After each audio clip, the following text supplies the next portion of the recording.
Well, hello. We are back and we are waiting for court to start again. The courtroom is dark right now with the fan going.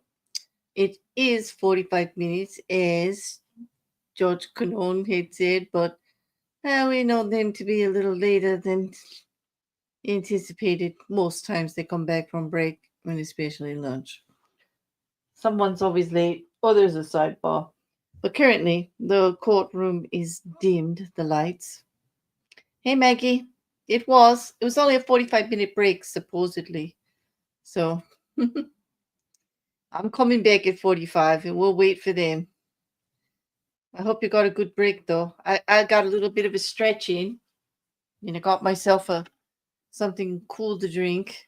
Although it's not very warm here today. Very overcast. Barely made it to 60 degrees here. We shall see what the afternoon has for us. That was Well, that was something. But let's just hope that our friend, the last witness, is not going to be on the stand for like days.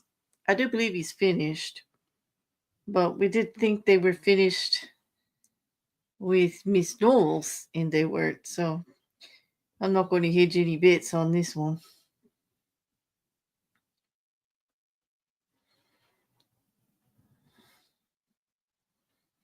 But again, I was looking through the socials, and there was quite a few comments from reporters that are actually in the courtroom of the jury really giving Jackson the look over with some of this questioning.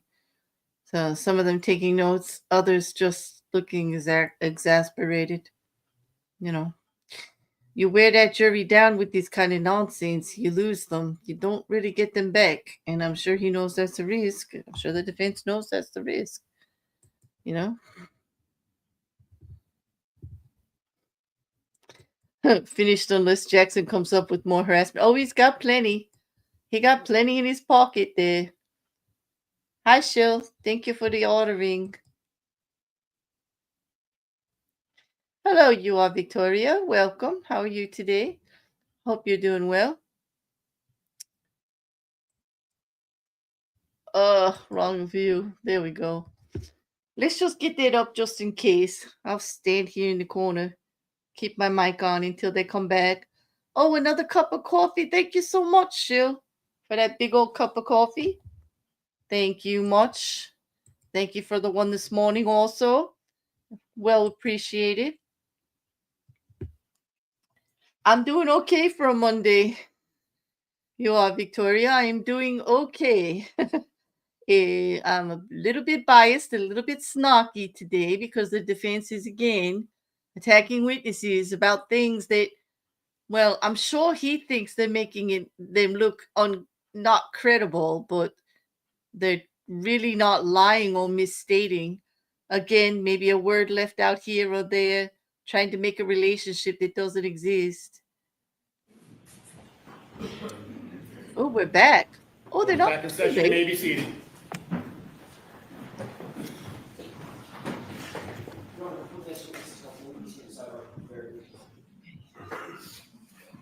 Did I just hear him ask for a sidebar?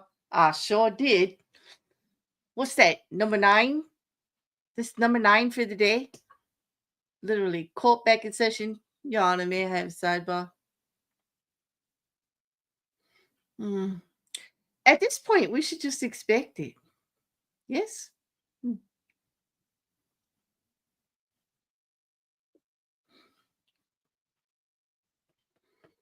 I don't know. We'll see what this next witness is going to be.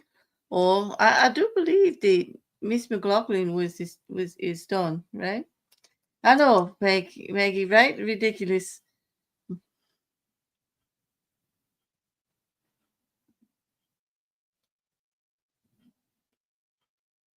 And we wait. So the jury's not there yet, so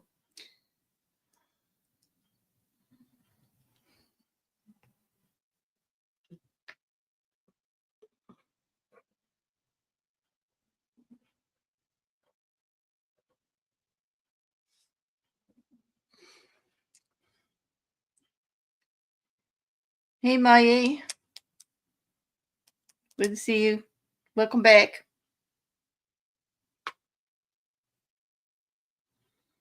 Those are cute little emojis, too.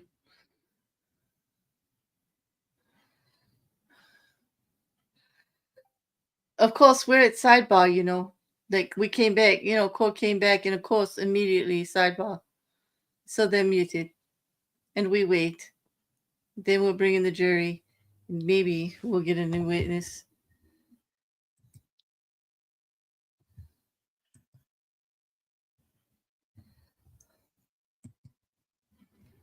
We shall see. I'm going to try to behave myself this afternoon. Let's just hope they behave.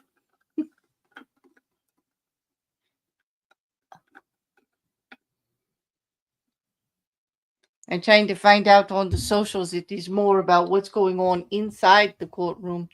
When it comes to sidebars, they're pretty tight-lipped, rightly so, right? I mean, you don't really want them saying too much, even though our curiosity abounds with it. We just don't want to violate court.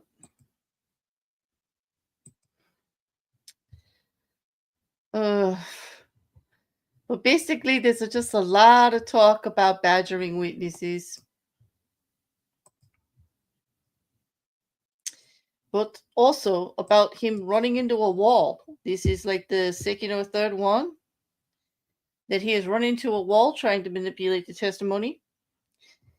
And it's really strange to me why he keeps having them repeat over and over again her statements of I hit him, I hit him, I hit him.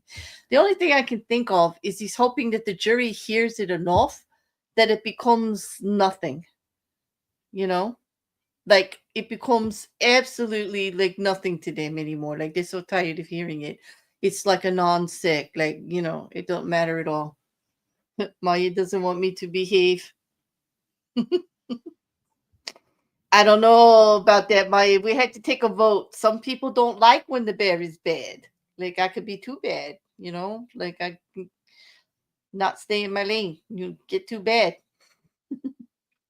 But I will say he's really annoying me with his tactics, so to speak. I don't know.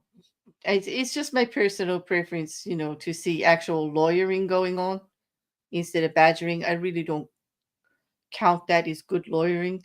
It's intimidation, it's manipulation, it's twisting. And you know, it's just my personal opinion. But when you're really good at it, it's subtle and the Send you jury back to the doesn't jury see room. it. We'll see you in 10 minutes. All rise, please. Jurors, close your notebooks. Follow me. Okay, the jury's being dismissed because this sidebar is too long. Okay. Frustration. So we haven't started yet.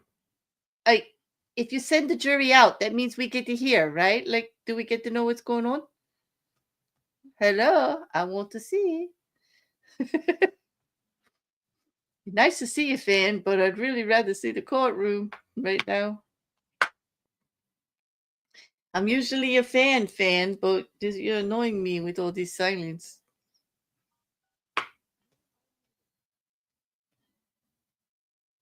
What is this about now?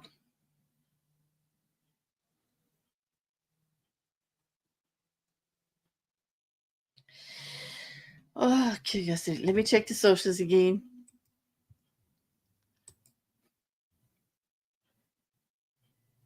Ooh. Where? Hmm. Well.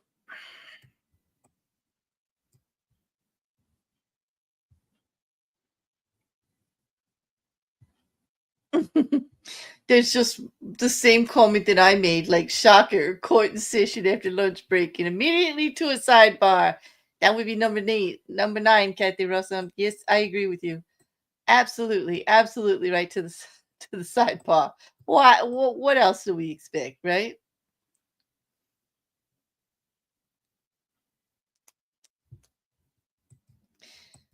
Like I have no idea.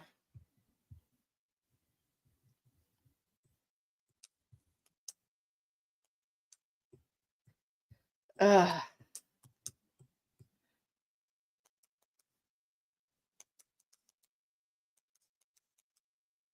Okay, so I don't see anything. Nope. Just everybody calling him a bully when it comes to first responders.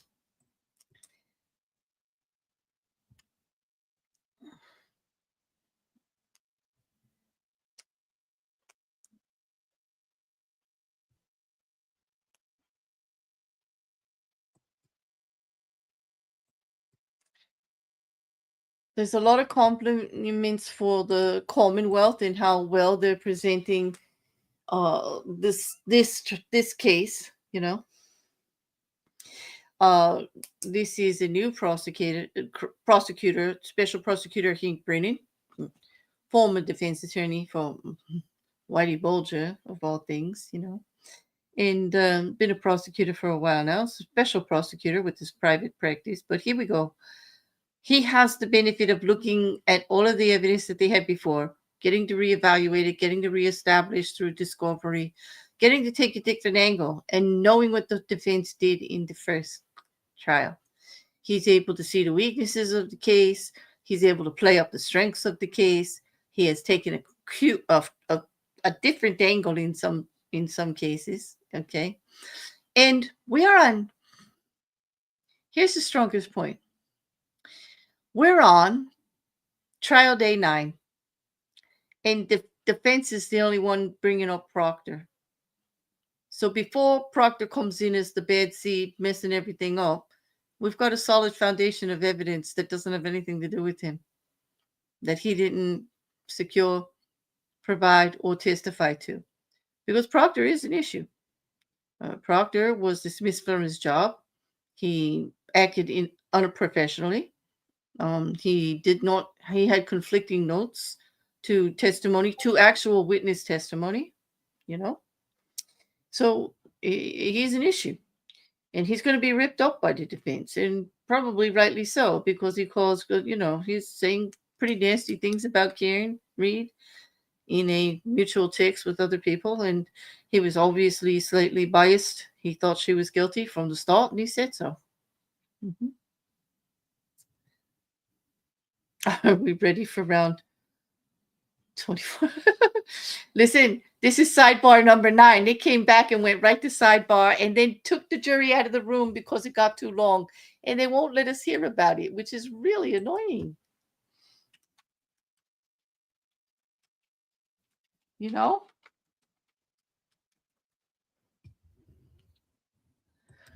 Mm,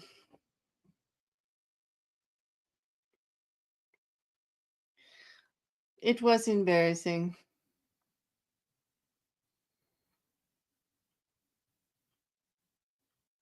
Thanks, Maggie. I appreciate it. I try not to turn people off. I'm trying to stay.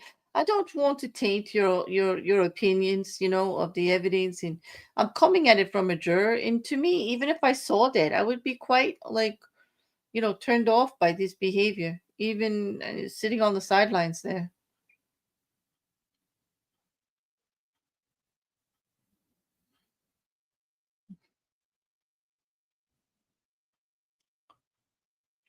This fan is the strong silent type. I do agree there, Couch. That does have its benefits and its attractions, I will say. But I would much rather know what's going on right now. I'm getting, yes, annoyed. And I'm sure everyone is that's covering this trial with the amount of sidebars, the amount of stuff we just sit here and look at the fan about. I mean, I could try to be entertaining, but I'm not one to snap and tap dance at, the drop of a hat. I don't understand why Jackson, hold on, I'll put it up.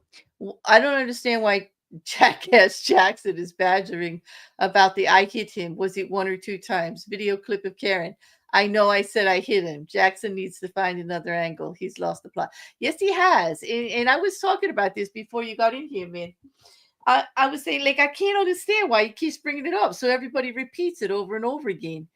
Unless I think he's trying to saturate it to the jury to the point that it doesn't matter anymore. That's the only thing I can think of. that he's just going to have it out there so much that it becomes a non-sec. Like nobody cares about it anymore. You know what I mean? Well, to me, it's a valid piece of evidence, especially when the Commonwealth plays that clip that says, I know I said I hit him. It's just a matter of how many times I said it. I don't think I said it as many times as law enforcement said I did.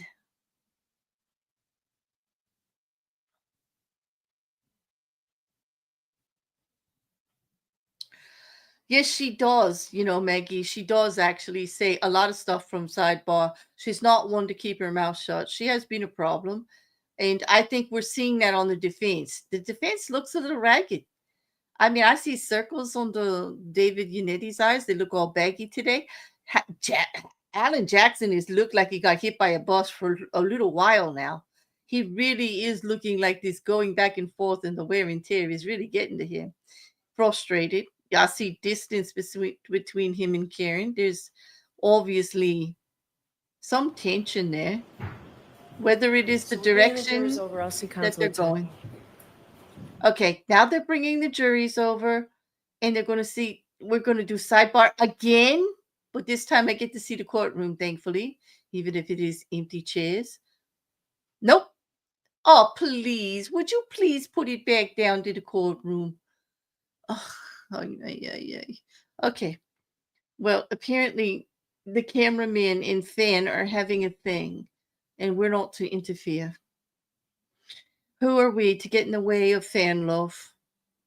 Lens and Fan, forever joined. Did you see how red his face was in these clips when he was going? I do. I see how agitated. He looks rough around the edges. He looks like he hasn't been sleeping. I mean, I'm kind of worried about him a little bit, like, for what grace I can give him, because he's been a complete bulldog. And you know what? It's one thing to be a bulldog, but when you're not effective as it and you're starting to lose the jury, like, you got to pay attention, change your tactics. Like, why's up? If he loses that jury, it's done. And they seem annoyed.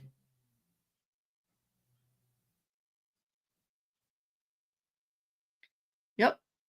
He does need to chill himself out, but then again, look how long he's kept it together being her defense attorney. Like, I can imagine she's not the easiest client to work with. She does seem to want things her way a lot.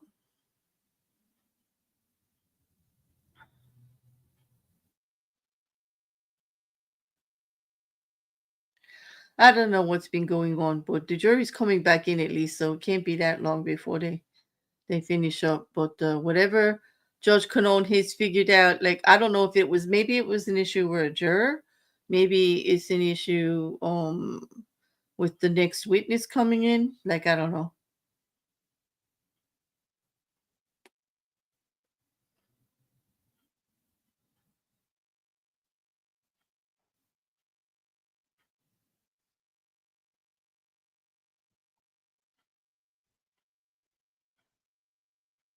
Did he actually posted more harassment on the last witness? Still? Even with the protective order? Is he out of his mind? He's got charges. Like, they did actually file a motion to revoke his bail, although I do believe it was denied. Well, still, like, he's under a watch. People are watching what he's doing. I do hear the jury coming back in now. Should be only a moment or two now, hopefully.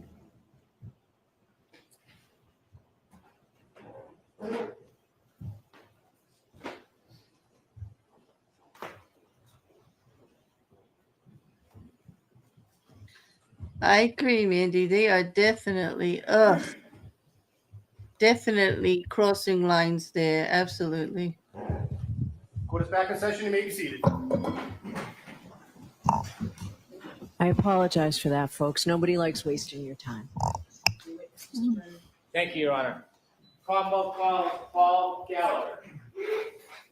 Okay, so we have a new witness.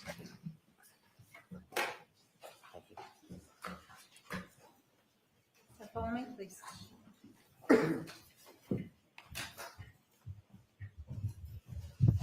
Face the card with your right hand, please. solemnly swear the honesty of the court and jury in the case now heard the truth, the whole truth, and nothing but the truth, so help you God. I do. Thank you. Good afternoon, Your Honor.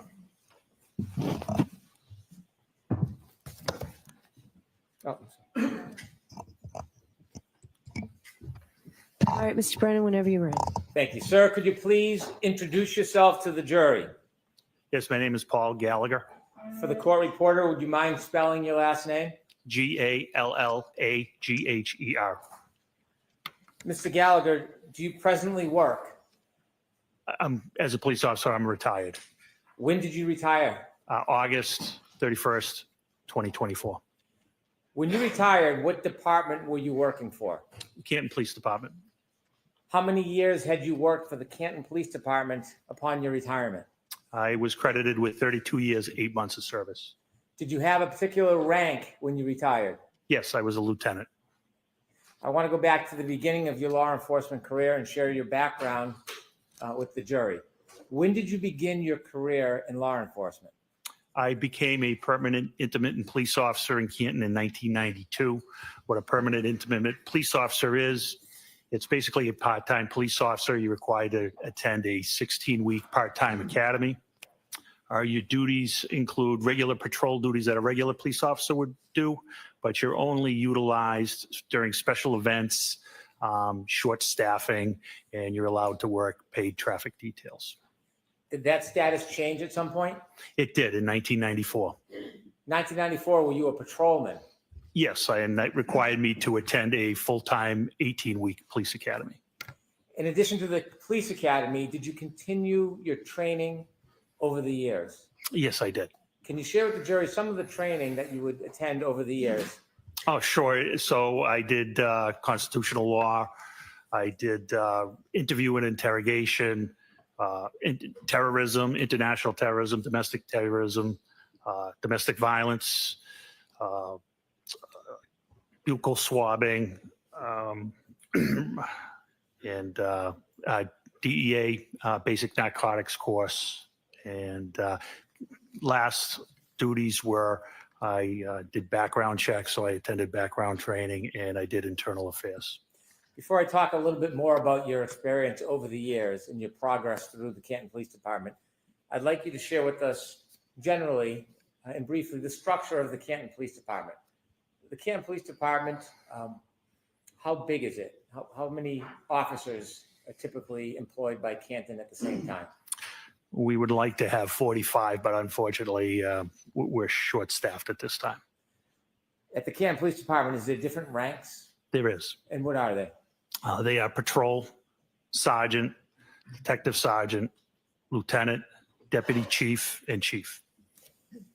Given the size of Canton, is it a small department or a typically large department for that size? I would say it's a medium-sized department. Is Canton, do you receive traffic from other areas nearby? We do. Is Boston part of the crossroad through Canton at times? It is. Route 138 runs from Boston, and it goes all the way down to the South Shore through Brockton, Taunton, et cetera. Other cities or towns nearby that bring traffic through Canton as far as law enforcement is concerned? They do, and other states. 95 runs through Canton as well and brings up traffic from Rhode Island. For a relatively small town, is Canton a busy police department given all the crossroads and intersections? It can be very busy at times. You mentioned in Canton that there are different ranks. You started as a patrol officer. Yes. Did that change at some point? It did. When? July of 2001, I became a detective. Did you have any particular or special training to become a detective?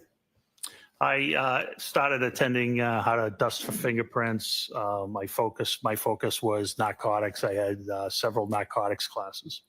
Did you engage in those type of investigations on behalf of Canton? I did.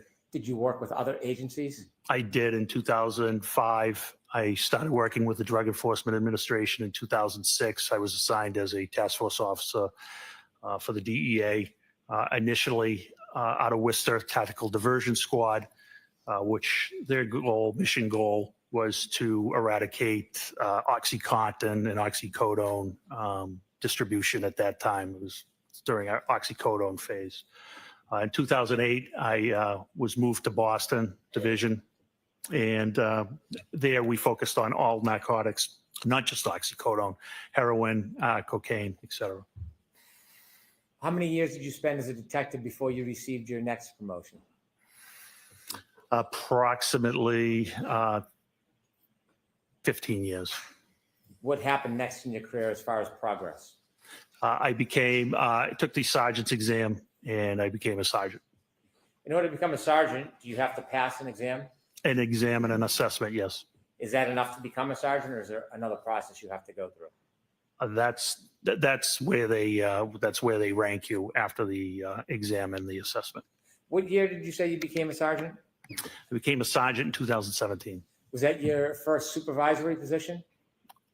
Not actually. I also worked as an officer in charge, which you're not technically a sergeant, but when there's no sergeant to fill the shift, they'll use experienced officers to work as a sergeant, and you receive sergeant's pay. How long did you work as a sergeant for at the Canton Police Department? I worked as a sergeant for 1 year till 2018, and I was promoted to detective sergeant. As a sergeant, did your duties change or expand from that of detective? I was still assigned to the Drug Enforcement Administration at that time. And you just shared a year later, you were promoted to lieutenant. Did you have to take and pass an exam for that? That was detective sergeant, and I did not have to pass a test for that. Did your duties and responsibilities expand when you became lieutenant? Yes, I was brought out of the DEA to work in Canton specifically. Were there other lieutenants on the Canton Police Department when you worked as a lieutenant? I became a lieutenant in 2021. At the time, there was 3 other lieutenants. Were there any other officers above lieutenant at that point? There was a deputy chief and a chief. In 2022, January, were you a lieutenant? I was. Your duties and responsibilities, do they include actually going to scenes, or was it purely supervisory? It was supervisory, but we were expected to respond to scenes. What do you mean by that? Our chief expected a supervisor on scene at all times, at all scenes. Even if there was a ranking supervisor like a sergeant, were you still as a lieutenant expected to go to scenes? Oh, yes.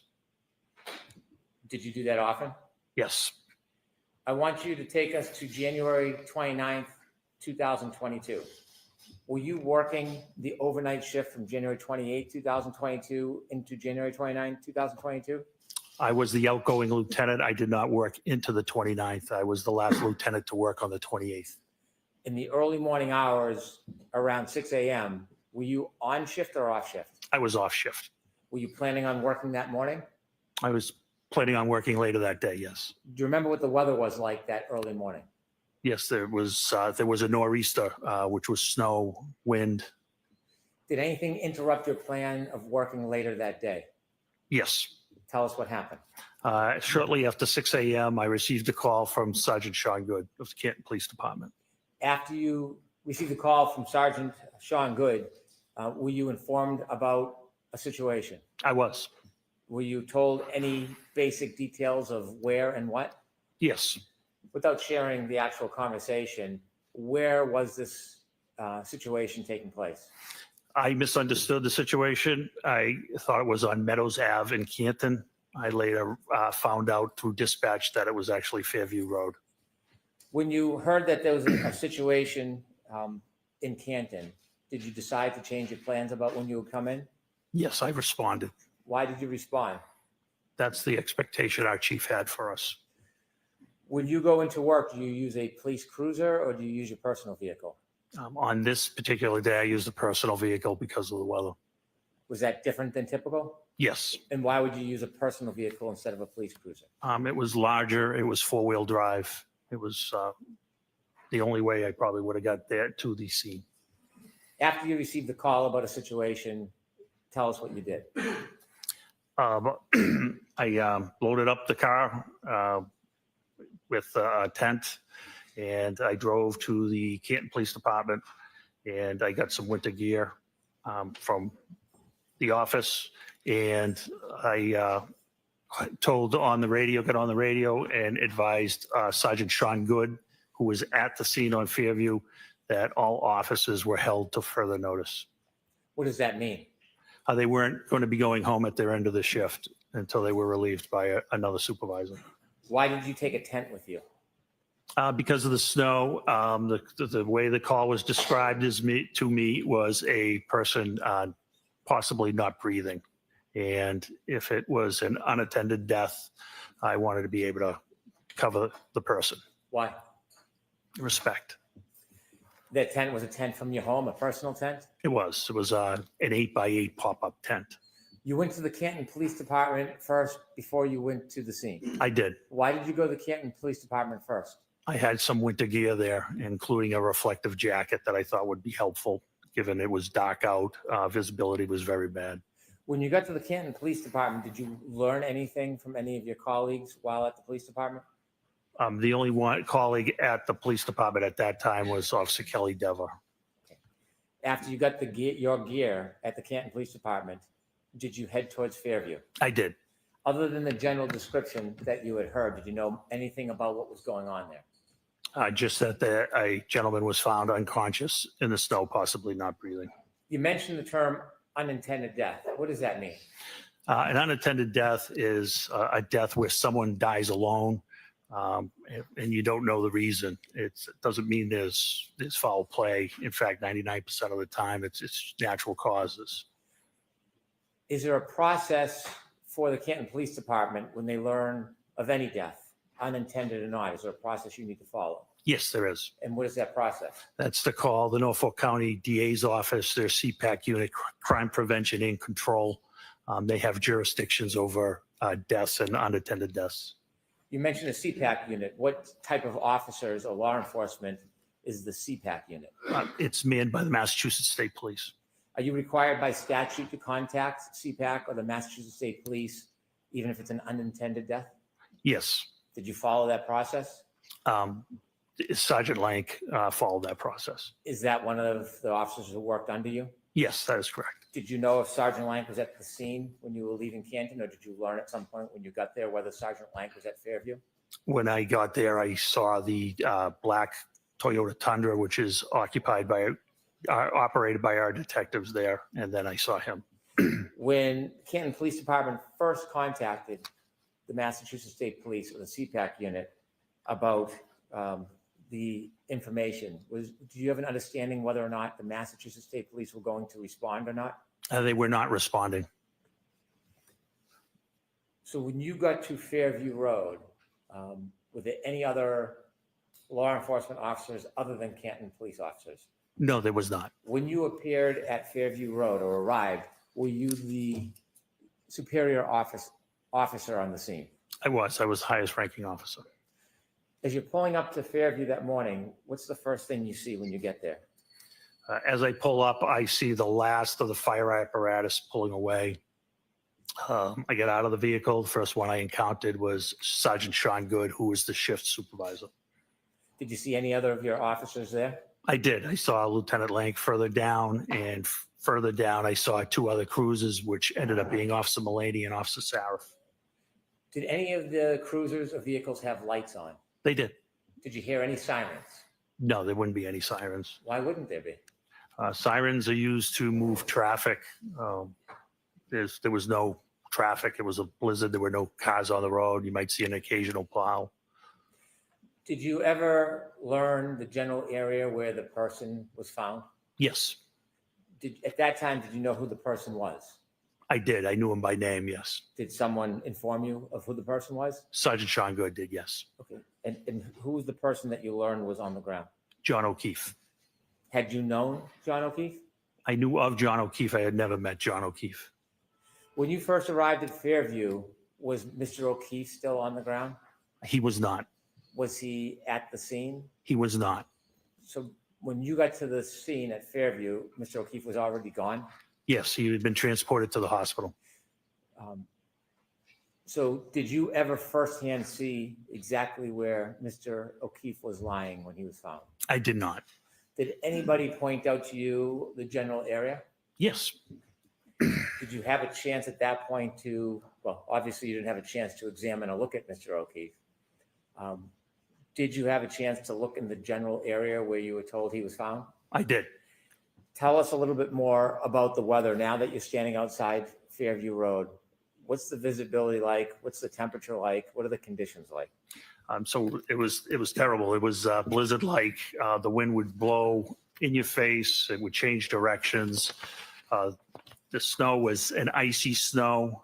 In the wind, you had to actually talk loud to be heard. Somebody right next to you, and it was your typical New England blizzard, basically. At this point, did you have any position as you assessed the area, whether this was a criminal investigation? When we had no crime at that time. When you were there, were you looking for anything? Yes, I was examining the scene. At that point, did you have any reason to start a criminal investigation? Not at that time, no. When you learned that Mr. O'Keefe was found outside, did you go look at the particular area? Yes. Can you describe the area that was shown to you where Mr. O'Keefe was found? Sure. It was on the left side of the property of 34 Fairview. You could see where first responders and witnesses and police officers had walked up to the area. It was by a flagpole on the property line of number 32 Fairview. What was the lighting condition at that point in that area? It was dark. It was sun was coming up, but due to the weather and the cloud cover and the snow, its visibility still was not great. Were the law enforcement vehicles providing any light for the area? No. How about the house? Was there any bright lights coming out of the house illuminating that area? I didn't see any lights, window lights on. There may have been an exterior, the door light at one or two houses. In addition to the law enforcement officers that were there, did you see any civilians when you got there? No, there were no civilians there. While you were outside looking at the area, did any civilians ever come out? No, not at all. Any civilians ever come out of 34 Fairview? No, How about next door, 32 Fairview? Did you ever see any civilians come out of that address? nobody ever came out of the house. Across the street, is there homes across the street from 34 Fairview? There is. Did you see anybody come out of either one of those houses? Did not see anybody come out of those houses. When you were outside and you were shown the area where you were told Mr. O'Keefe was found, did you try to do anything regarding that area to identify the area itself?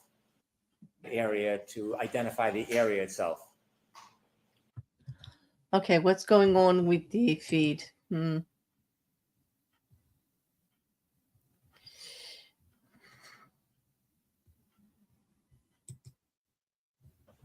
Well, it was marked out with crime scene tape at that time. And Yeah. what I saw was pink blood, and it was in a circular pattern. Was the crime scene tape holding up at all? No, it was not. It was blowing wildly in the wind. And at one point, it was actually blowing in. It was triangular, and it was actually blowing into the crime scene. Was the tape helping at all? No, it was not. Was there any use of putting a tent up at that point? No, there wasn't, not due to the high winds. Did you learn whether any of the officers had at any point before you got there gone into Fairview Road? Yes. Who did you learn went into Fairview Road? Both Sergeant Good and Detective Sergeant Lake went into Fairview Road. Did you know how long they were inside for? Oh, did you know that? I did not. At that point, did you go and speak to anybody in any of the nearby homes? I did not. When you were at this scene and you saw what was happening in the weather, did you make a decision to do anything? Yes. What did you decide you were going to do? Since the state police were not responding, I decided to process the area where Mr. O'Keefe was found and try to find out why he had the medical episode he was having. If you understood this to be a medical episode, and at that point you didn't have any information it was a crime scene, why were you taking the time and effort to process the scene under these conditions? Because that's what we do. Even the hospital, there could be a reason that there's obviously a reason he's there. I think we had a duty and obligation to check around where he was found and see if there was any explanation to what caused his medical condition. Did you focus on a particular area when you decided to look around? I did. What area were you going to look at? Where it was pointed out he was found and where the blood pattern was. Were you thinking about looking in any other areas around that? Not at that time. Why not? We didn't have any reason to. We only had the area where he was found. And at that point, did you have any idea what caused his injuries? We had none. At this point, when you were pointed or you're looking at the area where Mr. O'Keefe was found, was the area getting covered up at all? Yes, it was. With what? Snow. How quickly? Very quickly. I believe it was forecasted to come down to 1 to 2 inches an hour, if I recall. Did you have any idea how hard the ground was at that point? It was frozen. No, did you have any idea? It was frozen. I'll allow it. How deep was the snow covering that frozen ground? Approximately 4 inches at that time. When you wanted to look around the area, did you consider using a rake or a shovel? I did. And did you? I did not. Why didn't you use a shovel at that point? I was afraid I would miss something or possibly break something. What could you break with a shovel? Anything, glass or anything of that nature. What was your decision about how you would search that area? What did you want to see? I wanted to see anything that was possible, whether it was any type of weapon or any type of medical bottle or any reason that he could have come to where he was.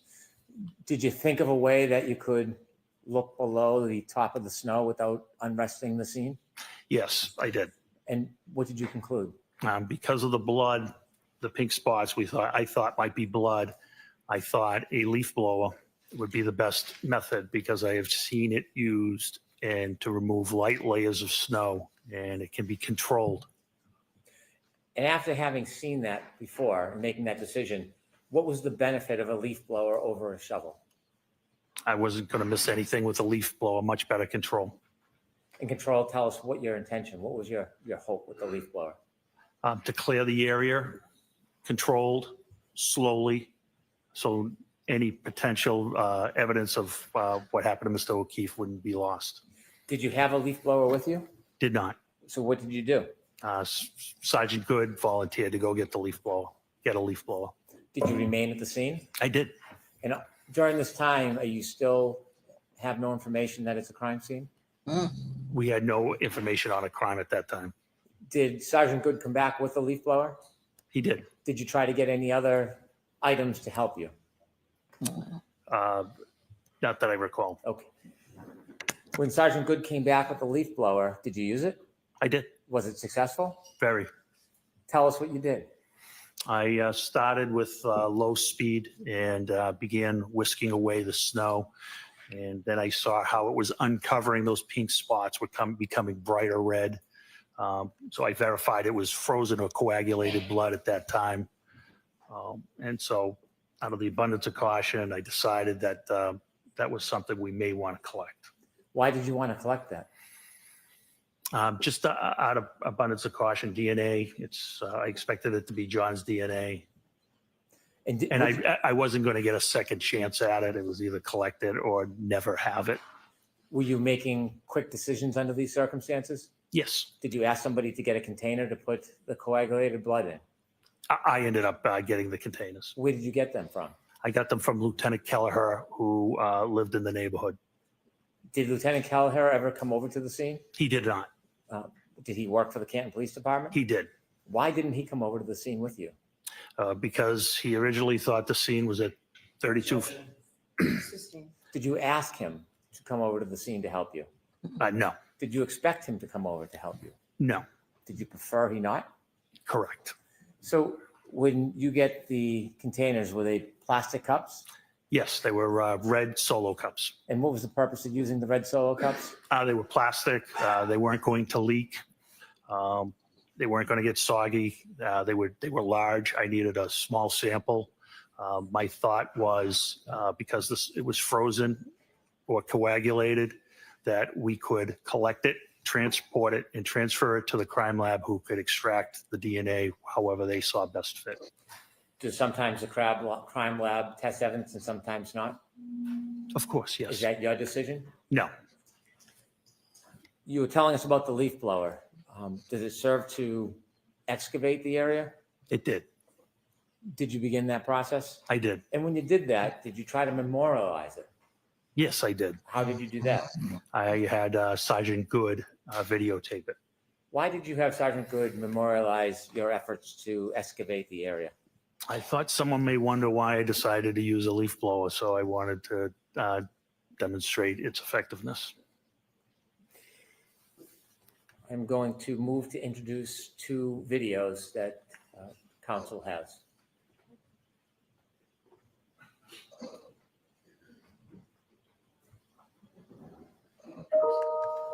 So there's no objection to these videos, right? Okay. Thank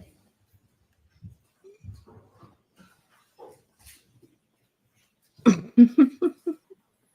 With the court's permission, can I show the jury the videos? Yes. Ms. Gilman, can we show number 1, please?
Could you, Ms. Gilman, stop at the end of the video so it's a still frame?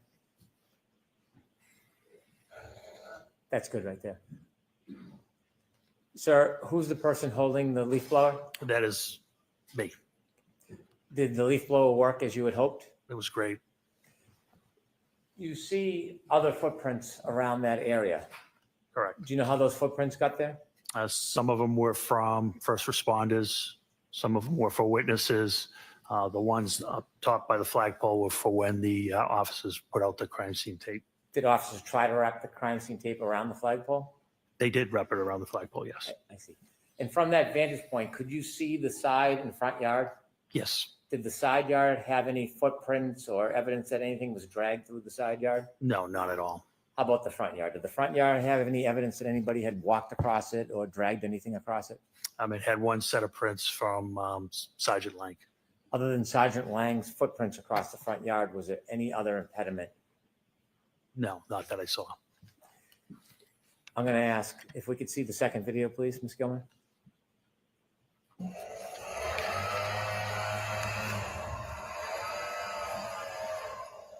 Could you stop there, please? You see the end of the leaf blower? I do. There's an object just below it at like 7 o'clock. Do you see that? I do. Did you discover something in that area? We did. What did you discover? It's a cocktail glass. Was it, did it have any damage to it? It did. Describe that for us. It was broken on the top. Could you continue the video, please, Ms. Gilman?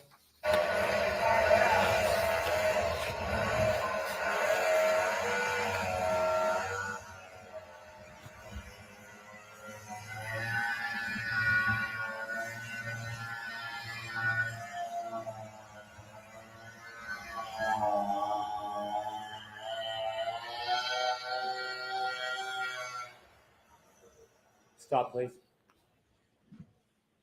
There's some red spots. Is that what you identified as coagulated blood? That is.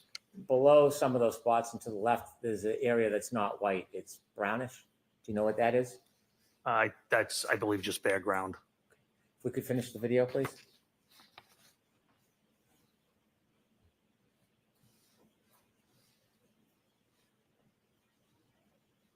Okay, thank you. Could have the lights on, please. Did you or any officer at your direction obtain and preserve that broken cocktail glass? Yes. May I approach, Your Honor? Yes.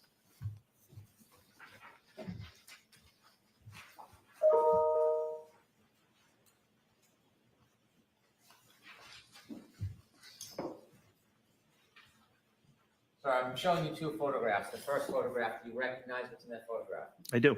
What is it? It's a after we exposed the broken, I exposed the broken glass. Is the broken glass depicted in that photograph? Yeah, it is. Is that similar or substantially the same way it appeared to you that morning? That's exactly how it appeared. Yes. Do you know if that photograph was taken as a still image of the video or not? I do not. Okay. Second photograph, can you take a look at that, That's a close up of the cocktail glass. of the same photo? It is. Yes. I'd move these two photographs into evidence, please. Okay. Do you want to be 52 and 52A? Please, Your Honor. It's 52, 52A. Lieutenant, what was done with that cocktail glass? It was bagged and seized as evidence. Was it brought anywhere that morning? It was brought back to Canton Police Headquarters. What happens when it gets back to Canton Police Headquarters? It gets logged into evidence and it's assigned an evidence number. The officer types in a description of the item. In this case, it was a broken cocktail glass or broken glass.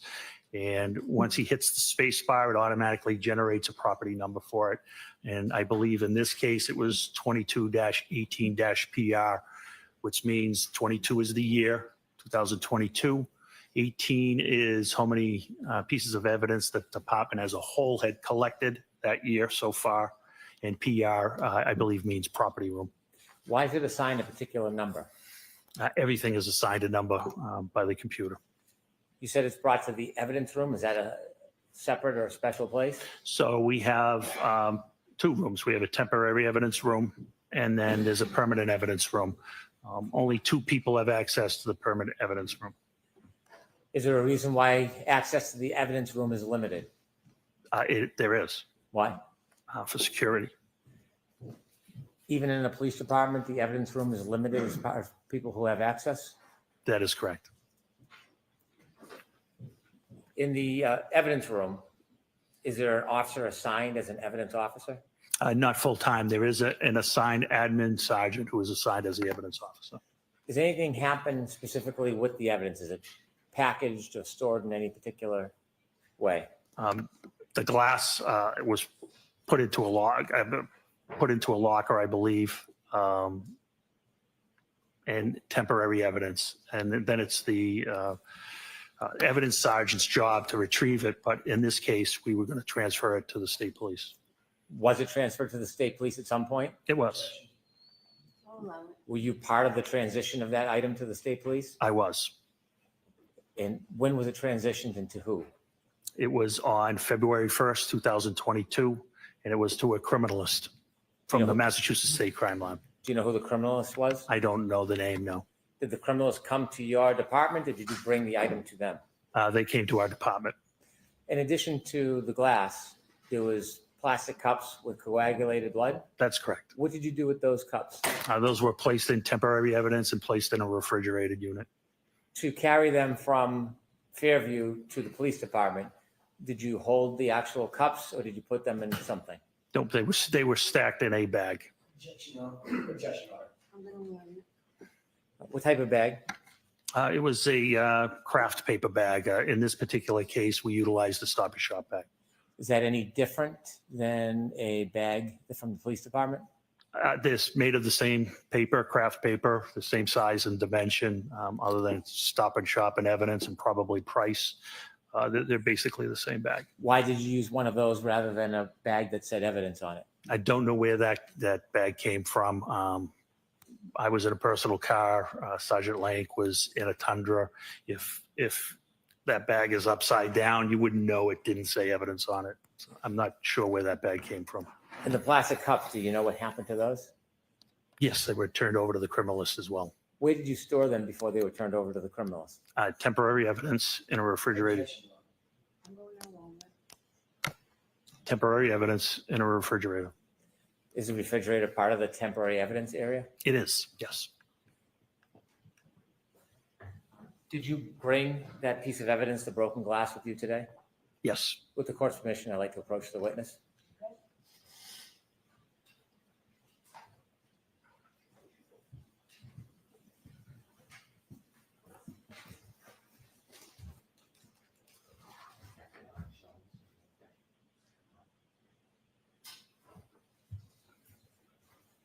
Handing you a box, gloves, and some scissors.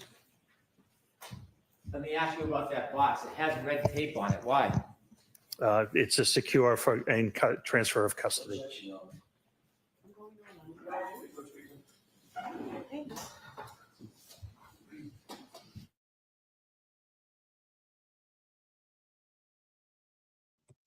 Sidebar number 10 is in Tundra, frozen ground. Told you that Toyota was on it. Yes, Liam, I hear you. Nice use of the double meaning there. I like the wordplay, definitely. We're getting into the weeds here a little bit, but the testimony is like you've got to listen for it. Oh, no, it's number. Oh, they've gone. Yes. Yeah, Jen. I think this is 9 or 10 for the sidebars. I mean, we came in from lunch with one, too. Well,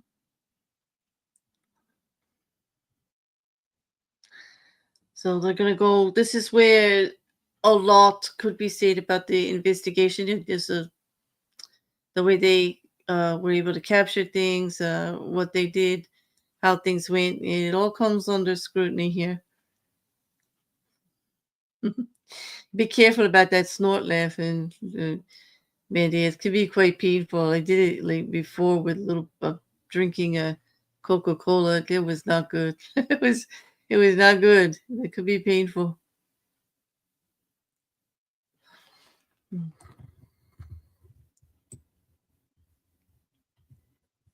Oh boy. Thanks for joining membership. Nice to have you on board there, Charlotte.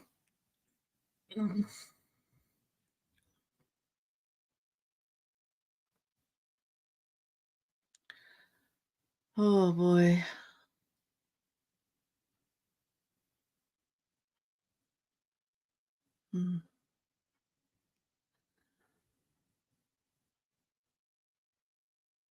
You're not scrutinizing it at all, Mindy? Let me see. Let me pull this up. There's more there. I'm not scrutinizing it at all. I want somebody to tell me what they could have put bloody snow into to keep it until they got back to exactly like they don't have CSI kids. That's what I was saying. You know, hindsight is perfect vision. And I actually think that they were pretty creative in getting what they could from the scene in the way that it was. It was a murder.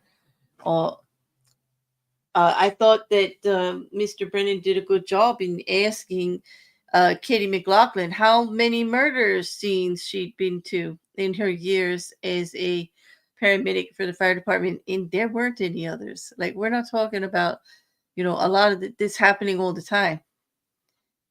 This was not, I mean, not that they shouldn't be ready. I get that. But they did what they could, and it's not going to change it because it was a solo cup or a container.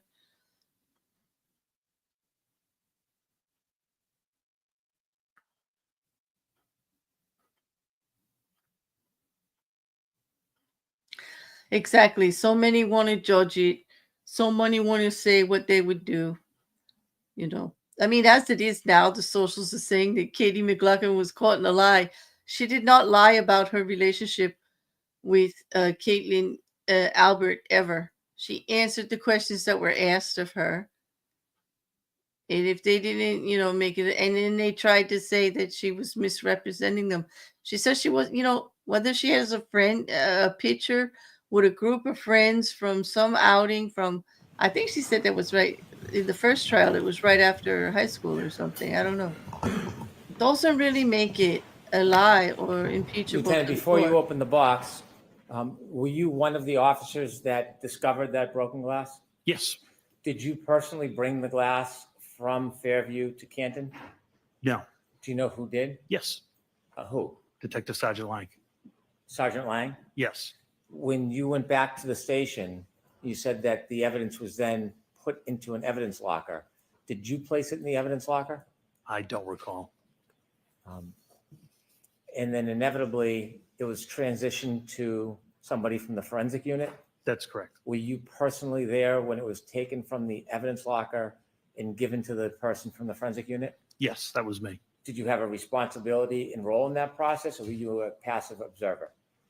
I had an active role. I was the chain of custody. I was turning it over to the criminalist, to the state police lab. After that glass was given to the criminalist, did you ever have possession of it again? Never. Did you ever package it or touch it again in any way? No, never. Did you ever process it in any way? No. Did you put it in that box and tape it up yourself? No. Okay, I'm going to now ask you to open the box, please.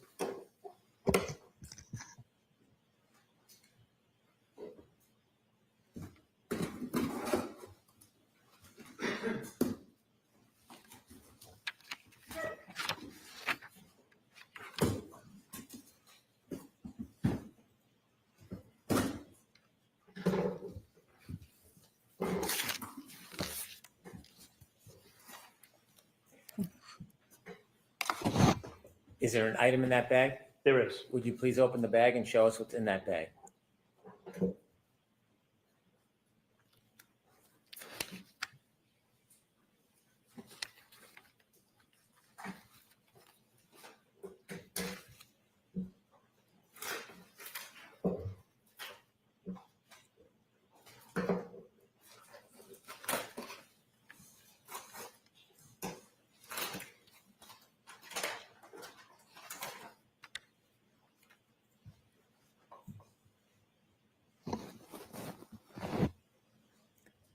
Thank you. If you could put it back in the bag and the bag back in the box, please.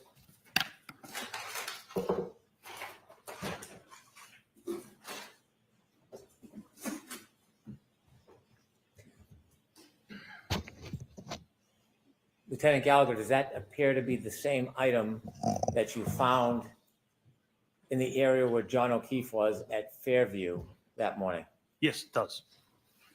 I'd like to have the box and the item marked for identification, please. Okay.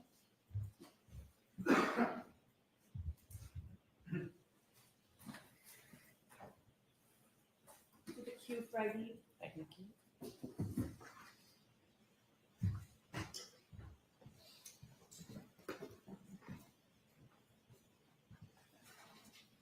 When you were looking around the area that was pointed out to you as where John O'Keefe was found, did you expand across the front lawn into the street during your search? No, we didn't, with the exception of uncovering the 6-foot asphalt berm. Did you say 6 foot or is it? Excuse me, 6-inch. What's a berm?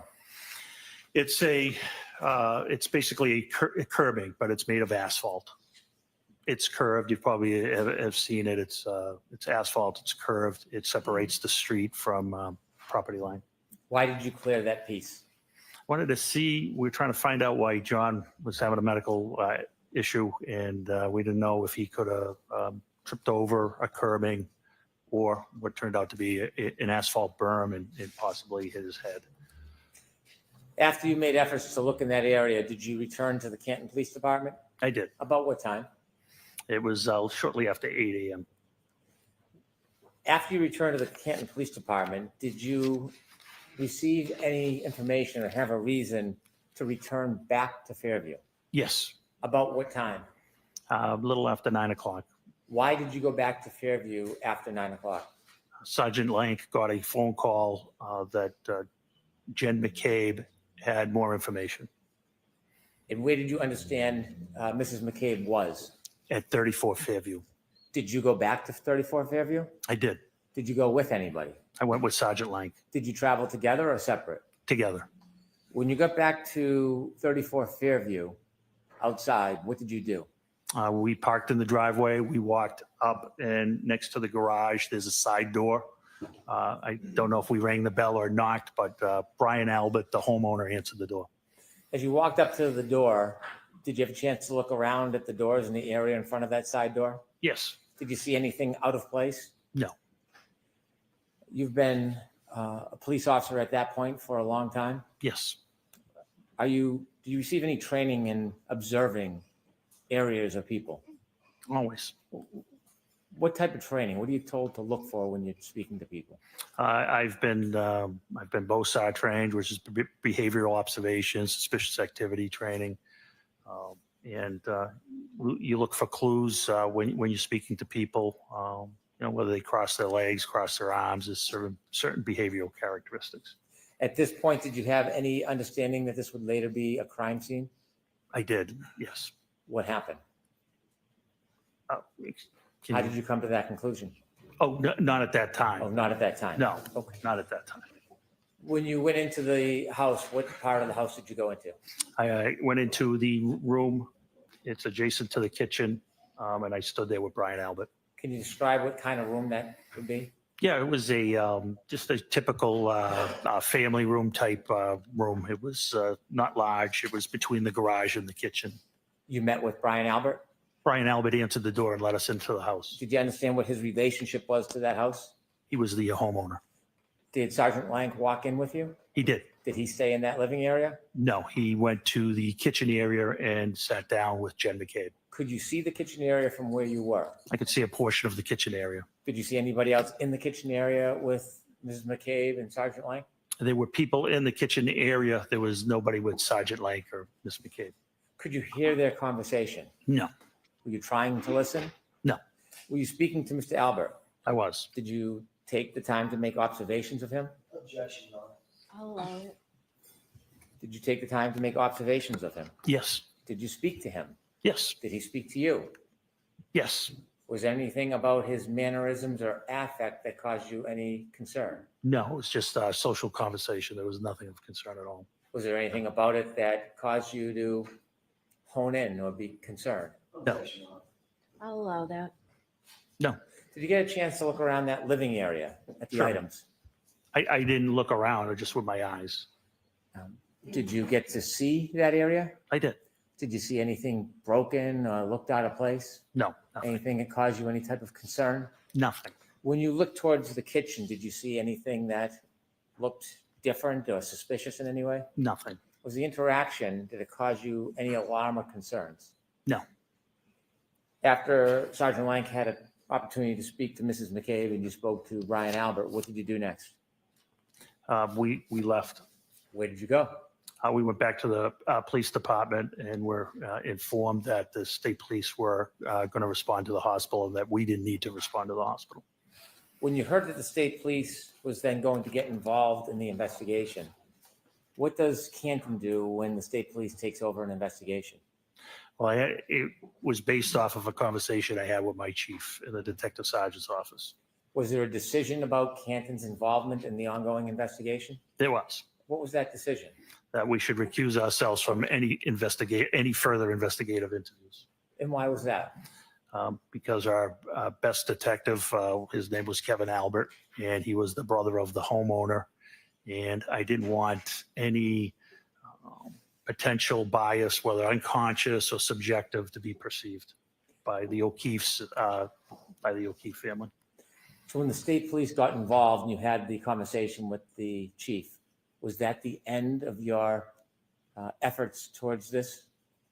It was the end of our efforts until, I helped facilitate during the search warrant on February 1st.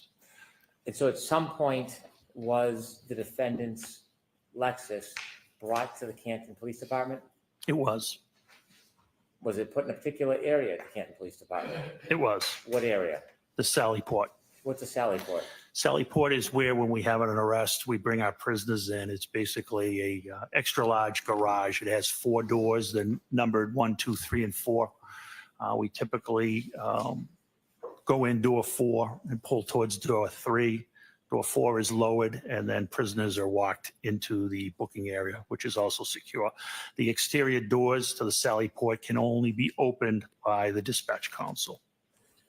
When crime scene services came to look at the car, was that the same day, the 29th, or later time? No, it was February 1st.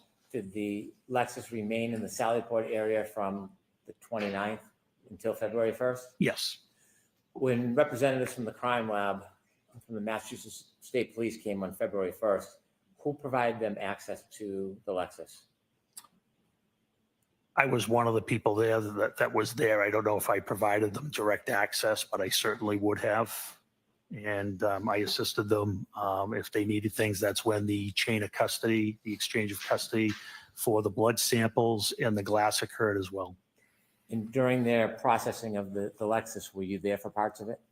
I was in and out, yes, but I did not partake. Thank you very much.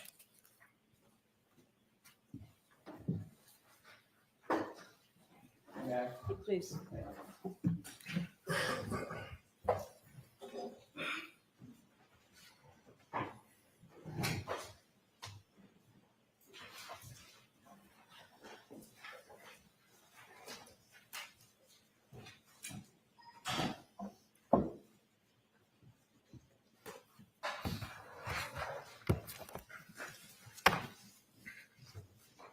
Mr. Jackson, is this video up there yours or is it the Commonwealth? Not mine.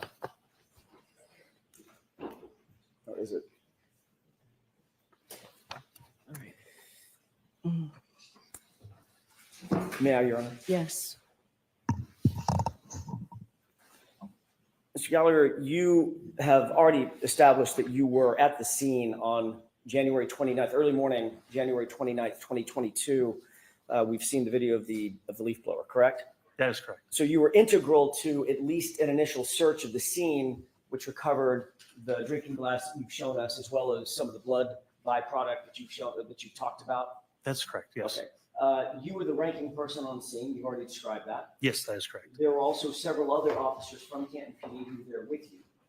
Yes, there was 4 other officers, yes. Can you name those other officers? Yeah, Detective Sergeant Lank, Lank, Detective Sergeant Good, Goode, Officer Mullaney, Mullaney, and Officer Saraf, Saraf. Okay. When you initially, let me back up and ask a different question. Given the fact that you were the ranking officer, the way that it works in a police department is everybody sort of reports up the chain of command, correct? That is correct. Yes. So they would have all reported up to you in some particular. That's correct. And then, of course, you report to I think you're the deputy chief, and then the deputy chief reports on up to the chief, correct? That is correct. You were involved in not only the exposing of some of that blood byproduct, but also exposing the glass with the leaf blower, correct? That is correct. You were responsible for utilizing certain equipment. You chose a leaf blower at the time, correct? I did, yes. There was also, I'm guessing, there was also some use of your hands and or the gloved hands with some others to recover some of the items. Yeah, I didn't use my hands. How did you get the glass into a bag? That was Detective Sergeant Lank. Somebody had to pick it up, right? Correct. That's what I mean. The use of hands to manipulate some of the evidence, correct? Yeah, I apologize. I didn't understand that question. That's okay. I thought you were speaking about me. It's probably my fault, not yours. No, that's okay. There was also some plastic cups that we've talked about. We'll talk more about those in a second. Those were utilized as well, correct? You were, yes. And you were responsible for the use of those as well. Yes, it was So, my decision, yes. In terms of the search of the scene, the recovery of evidence, the recovery of biological material, the use of tools to recover those biological materials, all of that rested at least ultimately at the scene on your shoulders, correct? Yes, it did. Isn't it true that you weren't interviewed in this case with regard to anything having to do with this case until April 3rd, 2024, correct? Yes, we can call it an interview. It's when I met with the prosecutor, yes. And that was about 2.5 years, nearly 2.5 years after this incident, correct? Yes, that's correct. Michael Proctor, you know that name. I do. Who's Michael Proctor? He was one of the troopers assigned to investigate the case. As a matter of fact, he was the lead investigator for the case, correct? I don't know if he was lead or trooper mechanic. I don't know. As you sit here, you don't know that Michael Proctor was the lead case agent for. I know he was one of them. Yes. Okay. Do you know that he was the lead investigator assigned to the case? I don't. I had nothing to do with the DA's office. Right. I know you didn't have. I don't know how they assign their cases, counsel. I don't know what you want me to say. I can't say what I don't know. Mr. Gallagher, I'm not asking you to. I'm just asking if. I did not know he was lead. I know he was one of the leads. Okay. I believe they do it in a tandem, but I'm not sure. Okay. He may have had a partner, correct? That is correct. Yes. But it's not unusual to have a lead case agent, the person No. who's responsible for most of the search warrant writing and the memorialization of documentation of evidence collection and the movement of evidence and booking into evidence, things like that. That is correct, but I don't know anything about who wrote their affidavits or who logged their evidence in. I wouldn't know that. You're also familiar with Yuri Buchanan, correct? I know who he is. You're also familiar with Lieutenant Tully. I know. Yes. They're all Massachusetts State Police officers, correct? Yes, they all are. Did Yes. Michael Proctor interview you before April of 2024? He did not. Did Yuri Buchanan interview you before April of 2024? No, he did Did not. Lieutenant Tully interview you before April of 2024? No, he did not. Did anybody else from the Canton Police Department, your deputy chief or the chief, interview you formally about your conduct and responsibilities before April of 2024? I don't understand that question. Did anybody at Canton PD, separating out Massachusetts State Police, Correct. did you sit down at Canton PD and provide an interview with anybody at Canton PD about your conduct at the scene? What do you mean by conduct? Going to the scene, collecting evidence, securing evidence, transporting evidence, booking evidence, those kinds of things. Your conduct at the scene, sir. Yeah, I briefed my superiors. Yes. Okay. Other than briefing, was there a formal report written No, or a formal interview conducted of you? no, absolutely not. Okay. Tell us when you wrote your report about what happened at the scene, memorializing what you did at the scene. I didn't. You didn't write a report? About the scene that day at the scene. Correct. About this I investigation. only did the metadata report. I did not write a report at the scene. You never, in fact, the fact is you never wrote any report about what happened at the scene, correct? Correct. You didn't memorialize that in any formal way on Canton PD letterhead to describe what you did and how you did it at the scene. No.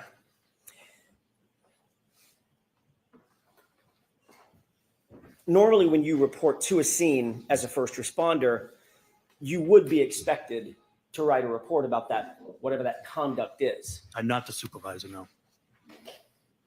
What if you're the ranking person at a scene that ultimately turns into a homicide scene? Well, we don't know it's a homicide scene at this time. We don't even know there's a crime committed at this time. My Understood. responsibilities are to make sure reports are written, not to necessarily write the reports myself. I'm the supervisor. It's Although- my job to make sure reports are written, evidence is logged, those types of things. Under ordinary circumstances, you would respond to a scene as a supervisor and you would oversee what other people are doing. What your That's subordinate- correct. Can I finish? Sure. I don't want to talk over each other. I apologize. You would want to supervise or oversee what your subordinate officers, whatever he or she might be doing or they might be doing, you're going to oversee that. But they're the ones actually conducting the investigation or picking up evidence or doing the interviews, writing those things of that nature. Correct. Detective Sergeant Lake's investigation. Yes. So in that circumstance, you wouldn't be expected to write a report because all of that conduct is memorialized by others subordinate to the supervisor, correct? Correct. But in this case, quite the opposite happened. You were the one that was in the video utilizing the leaf blower, correct? That's correct. You were the one that actually exposed the drinking glass, correct? Correct. Yes. You noted the drinking glass and actually called somebody else over to take a look at it, correct? That's correct. You directed someone, Sergeant Lang, to pick up the drinking glass and recover it as a potential piece of evidence, That correct? is correct. You noted the blood or the coagulation of blood in and around that area, correct? That is correct. You noted where you believe the drinking glass was, in other words, what location, if there were grid coordinates, where it would be, correct? Correct. And you instructed others to transport that important evidence back to Canton PD to have it booked, correct? That is correct. You also secured the plastic containers in which to to recover the blood. That is right? correct. You also directed someone to get a bag to put the plastic containers in and ultimately transport it, correct? That is correct. So you would agree with me, Mr. Gallagher, that in this circumstance, you were the centerpiece of the recovery of evidence and the investigation as it was at that time in that limited context. You were the centerpiece of what was happening at the scene, correct? And I made sure it was documented by Detective Sergeant Lang. But you didn't find it important enough to write a report yourself. I think that's poor misrepresentation. There's a person fighting for their life. It was very important. When you were there at the scene at what time was it, by the way? I got there shortly after 7. Okay, you knew that that person who was fighting for his life had already been transported and was in good care, as best care we can provide at Good Samaritan Hospital, correct? That is correct. So certainly you're not excusing away the idea that you didn't memorialize your conduct because you were too busy fighting for someone's life. That's not what you're saying. No, it definitely is not what I'm Okay. saying.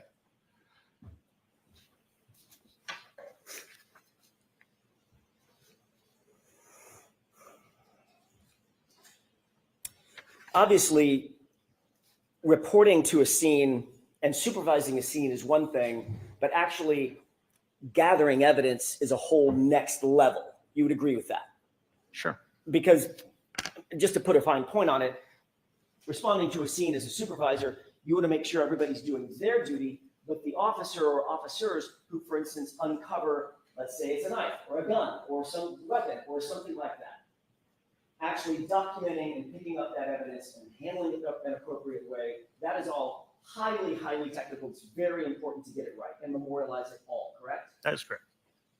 That's why you're highly trained to memorialize and report everything that you do in that regard in a report that can later be used forensically, in other words, in a courtroom setting, to recreate as best you can with as much detail as you can exactly what you did and how you did it and where it was done, correct? Sure. Yes.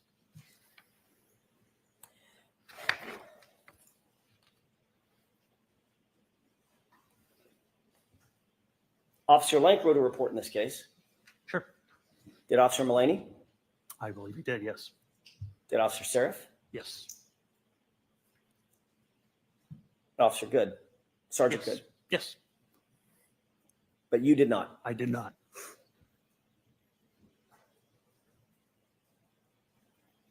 Who was the first officer to find any potential physical evidence at the scene, be it blood or glass? I can't answer that. It was not me. I was not the first thing that was spotted was the pink spotting, not the glass. Okay. Who was the first person to see the glass? I think it was myself as I uncovered it with the leaf blower.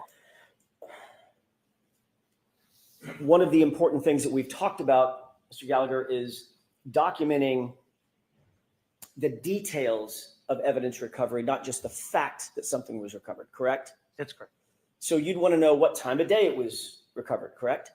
Sure. You'd want to know who was there and who was around when it was recovered, correct? Yes. You'd want to know what the item is, the condition of the item, right? Yes. You'd also want to know exactly where it's recovered, correct? Yes. In other words, as best you can to pinpoint the exact location where an item was found. That Yes. could play a huge role in any investigation, be it criminal or otherwise. It could. It could.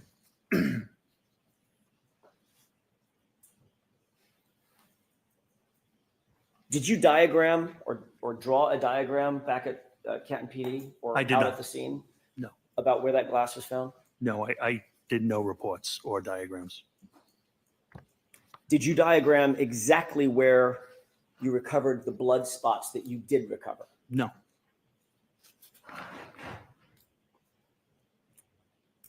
Did you at least, if you didn't write a report, did you at least take notes on a pad about what you were doing? The conditions weren't, it was pretty hard to take notes at that time, but I did not take notes, no.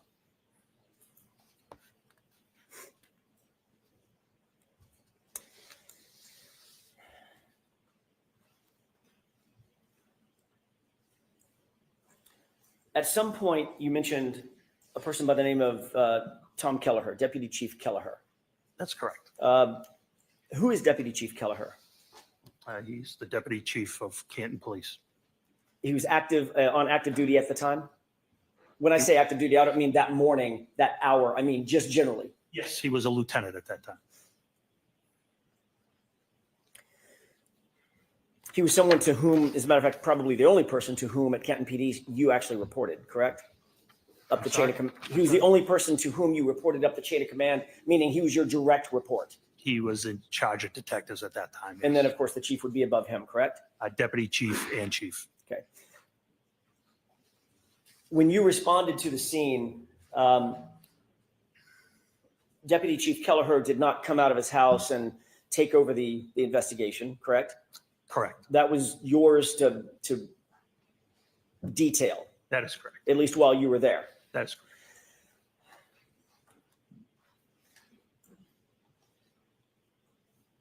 So can you describe what you did to preserve the crime scene? I'm sorry, to preserve the scene, because at that time you said you did not know if it was a crime scene. Is that right? That's correct. What did you do I in mean, terms of actually preserving the scene for later investigation? What steps did you take? for later? Can you explain later investigation? So let me take a step back. Sure. Have you been trained to preserve scenes? Yes. Okay, what's the reason that you want to preserve a scene? What does that mean? Collect evidence. Collect evidence and make sure nothing is disturbed, correct? Correct. Civilians can't kind of traipse through or walk through evidence, correct? That's correct. You've heard the phrase forensically, evidence in, evidence out. Someone traipses through a crime scene, you bring Correct. evidence with you, and you take it back out with you on your shoes or on your feet or your breath or your saliva, whatever it might be. Very familiar with that. Yes. Preserving the scene is best efforts, it's best practices to make sure that nothing is moved, touched, messed with in any way, correct? That's correct. And that's what was done here. What did you do? That's my question. What did you do to preserve that scene? There was nobody, there were no civilians ever to trample through. Were rescue efforts made on Mr. O'Keefe? Yes, that's priority. So rescue workers do go into any type of scene. Medical life-saving measures come first. Once all apparatus was off scene, the original officers put out crime scene tape to mark an area. And later it was documented, it was photographed, and evidence was collected. And it was searched by you, at least initially with the leaf blower. Correct. Okay. So you were interested in the area that, by the way, I want to clear this up, make sure I'm not mistaken. You described for Mr. Brennan basically where Mr. O'Keefe's body was, correct? Yes, yes, You never saw his body in situ. You never saw his body in place. that is correct. You were told by Sergeant Lank generally where his body was, correct? Yes, and Sergeant Lank actually never saw Mr. O'Keefe either. That's my next question. Okay, Sergeant Lank, and Mr. Good and Sergeant Good as well. right. Sergeant Lank never saw John O'Keefe actually in place, correct? That is correct. So you're receiving information from Sergeant Lank that he did not have personal knowledge of, and then you're providing that information later to crime scene investigators who are trying to establish a diagram or some sort of a chart about where that evidence was, where the drinking glass was, where his body was, correct? No, I never spoke to anybody in that manner about that. Didn't you ultimately go out to the scene along with others at Massachusetts State Police when they had a drone overhead? No, you're mistaken. I can clarify it for you if you wish. Sure. So on February 1st, after the execution of the warrant, they wanted to go down to the scene. It was Trooper Proctor and somebody from the CARS team. I'm not sure of the name.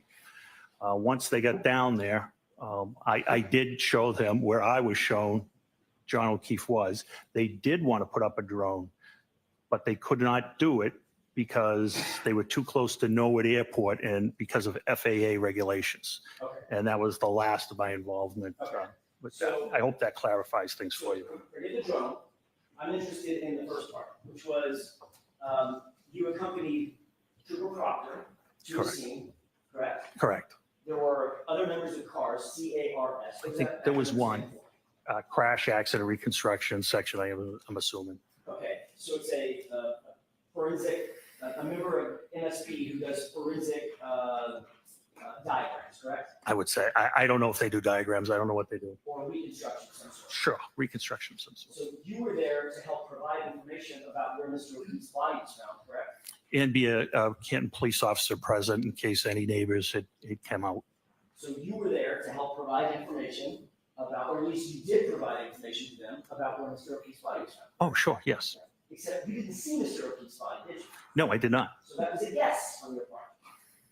It was what I was shown. It's the information I had. Yeah, it was the information you were told by Sergeant Lang, correct? Yes, Who also didn't see John O'Keefe in place on the ground at 34 Fairview, correct? that is correct, yes. So his would be a guess also, correct? Well, we're going backwards. So he was told by Sergeant Good and et cetera. So it was information passed along, which is what police officers do. Right. But the police officer that was out there at the scene, who was helping the reconstructionist establish the formal report, and the CARS report was an officer who not only didn't see where John O'Keefe's body was, you got information about where John's body was from someone who didn't see it either. Correct? Can we at least agree no. on that? You have to go back to the beginning. I didn't understand the beginning of that question. It Sure, was very I'll try long. it again. The point is, Mr. Gallagher, you happen to be tapped as the person who is going to assist the CARS folks, the MSP, in creating their CARS, No. ultimately their CARS report. No,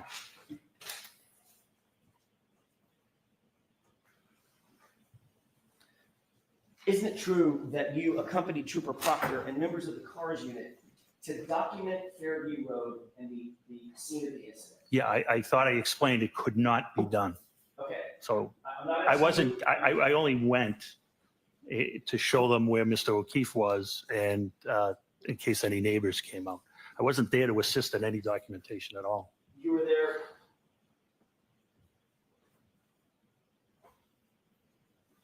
You know who Brian Tully is. I do. Have you reviewed Brian Tully's report? I have not. You showed me one section of it. Is it true that what you actually told Brian Tully is that you went with Trooper Proctor and you're already shaking your head now? I didn't finish the question. No, I got that part wrong. You accompanied Trooper Proctor? no, what's wrong is I was interviewed by Lieutenant Tully. That was a meeting I had with Prosecutor Lally. Okay. Trooper Tully was present. Trooper Tully never asked me any question. I don't recall Trooper I Tully see. ever asking me a question, sir. So let me be a little bit more defined. So in Trooper Tully's report, where he reports what you said, you were actually talking to Adam Lally, my colleague sitting up in front. Correct. Okay. So now that we got that cleared up, let me ask you again. Did you say in front of Trooper Tully that you accompanied Trooper Proctor and members of the CARS unit to document Fairview Road? Meaning they were documenting Fairview Road. It's not clear. The report's not clear. They were going to document Fairview Road, not me. So you just said something that I want to follow up on. Okay, The report's not clear, correct? that's correct. So that's an inaccurate report. I wouldn't call it inaccurate at all. I'm just saying you're misinterpreting the wording. I see. And I'm misinterpreting it even though I just read it directly from the report? Yeah, sometimes sentences have different meanings. Okay. Yes, you are. Okay. The reality is you did end up going to the scene, correct? I did. And you accompanied, I don't want to use a word that you'll challenge, you went with Trooper Proctor, correct? I took my cruiser to 34 Okay. Fairview, yes. You were there at the same time Trooper Proctor was? Yes, And you were aware that the CARS team was there so that they could document the scene, correct? I don't know what the purpose of the drone was. I'm not familiar with that section. I thought I answered that question. I'm not familiar with what they do. But you do believe that as you sit here, you were there, we weren't. You do Right. believe that that's the reason that they were there was to document the scene. Put up a drone. Okay. I don't know what you mean by document. I don't know if it was to photograph, I guess, which if you mean by document, photograph, I guess it could, I would agree. If it means take measurements, I wouldn't know. Okay. Did you tell any of the members of the CARS team where you believed John's body was? I believe it was Trooper Proctor, but I believe he was there, yes. Trooper Proctor obviously was not there when John's body was there either, correct? That is correct, So yes. he would have gotten that information. From you. That is correct. So now that's 3 people. It's probably more, quite honestly, yeah. Well, I'm just talking Yeah. about this report, Correct. the CARS report. That's 3 people in line None of them saw John O'Keefe's body as it lay in the lawn when he was recovered. That is correct, yes. And there's no photographs Of, of Mr. O'Keefe oh, no, at the location. no, we wouldn't, nobody would photograph somebody undergoing life-saving measures. Wouldn't be appropriate.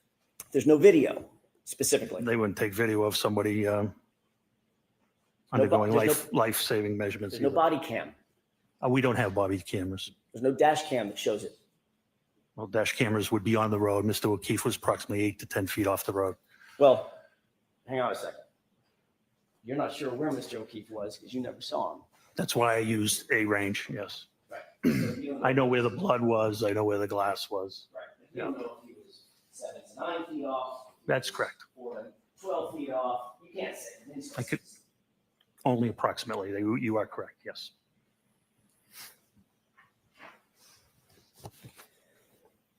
You did meet with Officer Seraph. You met with all the officers when you arrived at the scene, correct?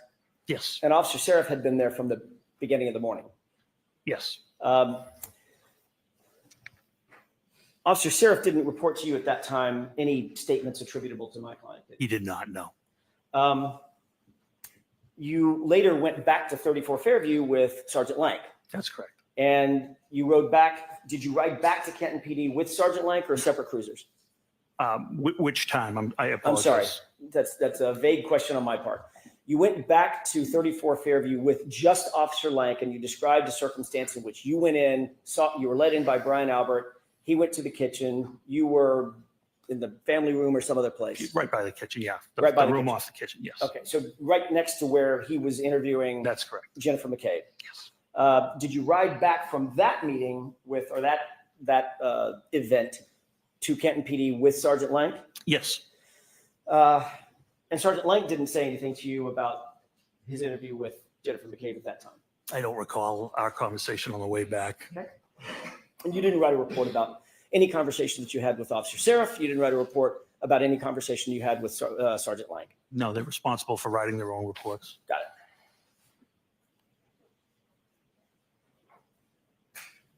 You did say that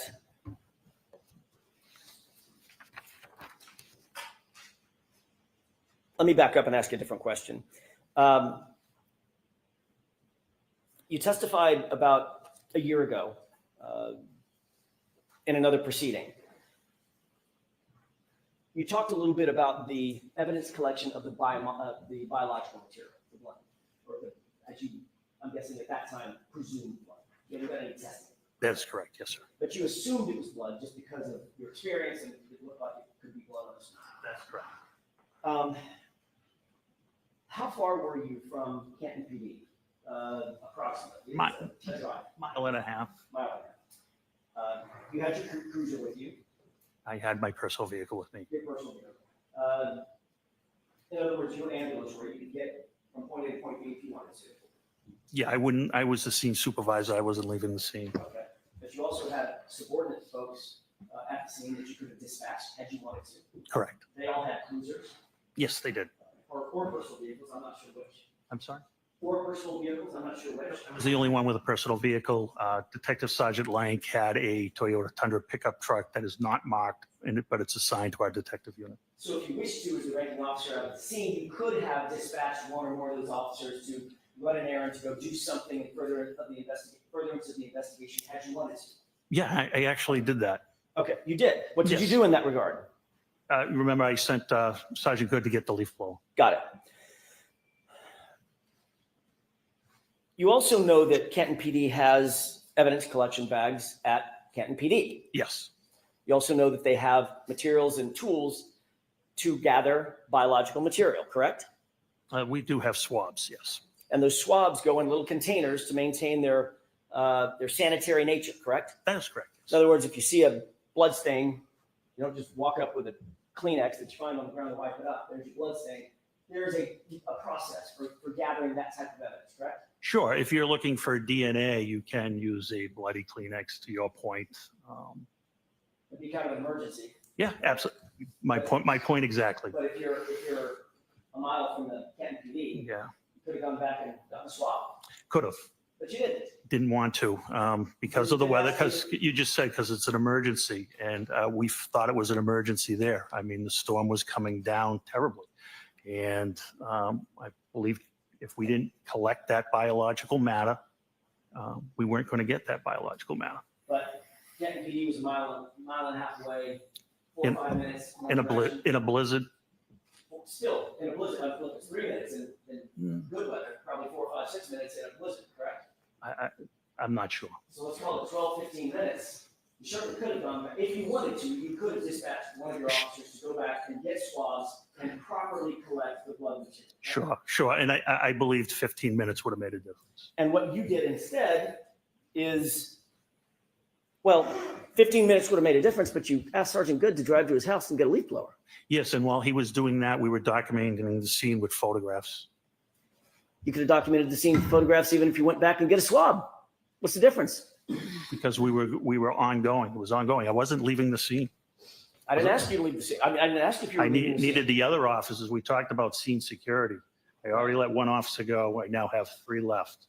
We're securing that scene. So you saw pink stains in the snow, correct? Yeah, that's correct. And you said, Officer Good, probably called Sean, Sarge, go home and get a leaf blower. That is correct. Could have said, Officer Mulaney, get your butt over to Canton PD and pick up 10 swabs, correct? He wouldn't have had access to the swabs Oh, so now one of your officers could have gotten swabs, even if the lieutenant, the ranking lieutenant had dispatched him to go get a swab. because he doesn't have access to the BCI, the Office of BCI, where our stuff is kept. Could you have made a phone call? No, nobody there would have had access at that time. It was only Officer Dever on the desk. So you're the only person that could have gotten those swabs? Sergeant Lang could have gotten them as well. So Sergeant Lang could have too? Sure. But you didn't say that? No, definitely didn't. Okay. What you did do, however, is you went to the neighbor's house. Happened to be Tom Gallagher, right? The lieutenant of detectives, yes. Right. And Lieutenant Gallagher gave you red Solo cups. Yes. I asked for plastic or glass containers. He had Solo cups, and I utilized them. The same kind of Solo cups that we all see at backyard barbecues. Yep, they hold liquid terrifically. They're also not sealed, correct? They are not. They're also not used normally. I mean, they were here. They're not normally used for evidence collection, correct? Oh, absolutely not. And then you decided you needed to transport that very important biological material back to Canton PD for storage and safety, right? That's correct. And why was it important to transport that blood material so quickly? What are the factors that you considered, weighed and balanced, in terms of getting that material back to Canton PD in good condition, sanitary condition? So a criminalist could extract a proper DNA sample. What would happen, for instance, if that blood material, I don't know, were contaminated? Contaminated how? You tell me, you're the professional. So DNA is pretty hardy, pretty forensically stable. The only things that are going to harm it are radiation, ultraviolet light, harsh chemicals such as bleach. That's not present here. I wasn't. Then you would have 2 sets of DNA when it's tested, which would benefit you. Well, depends on whose DNA it is. That's correct. That's correct. Yeah, Monica. Yes.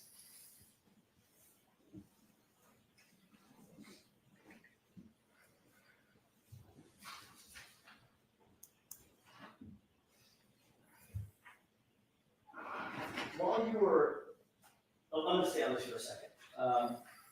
So obviously, there's a reason why blood swabs or biological swabs are handled with such care. For instance, a DNA analyst is going to put on gloves. Correct. Oftentimes, they're going to put on a mask. Right? I don't know about that. Oftentimes, they put on goggles. Is that right? It depends what they're testing. Right. Yeah.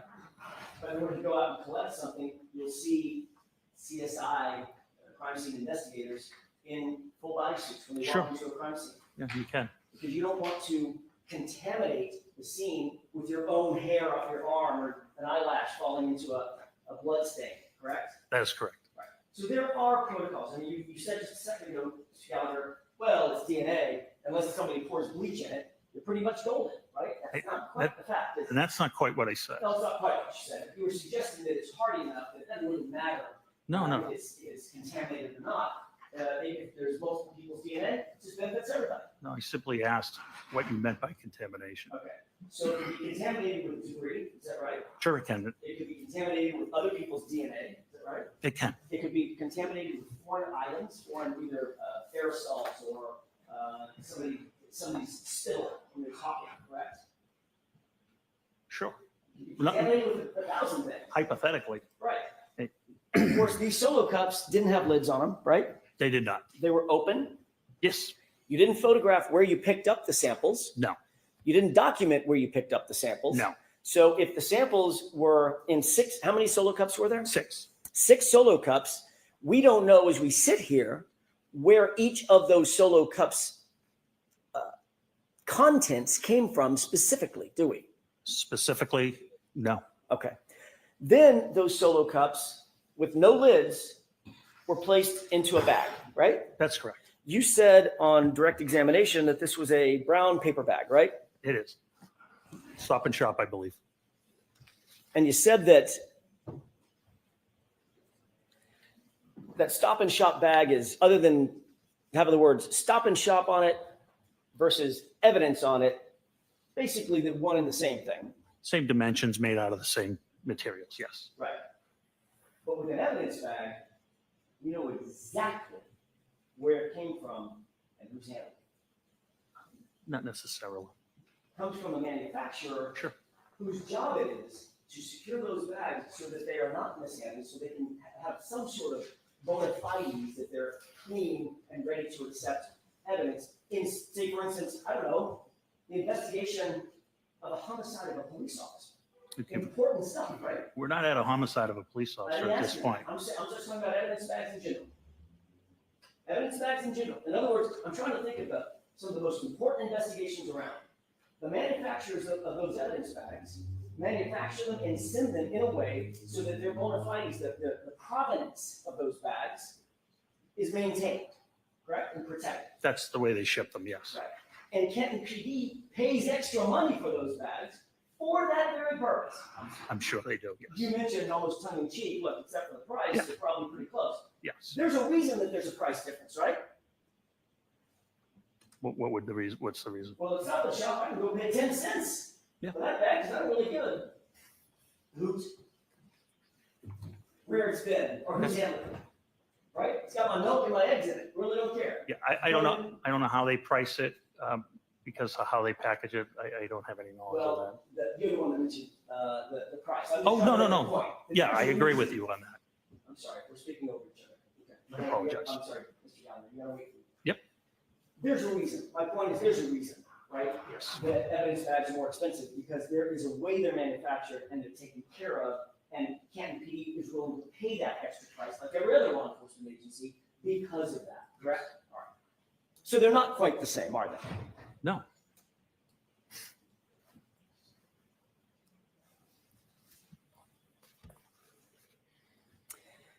Those solo cups were placed in the evidence bag uncovered.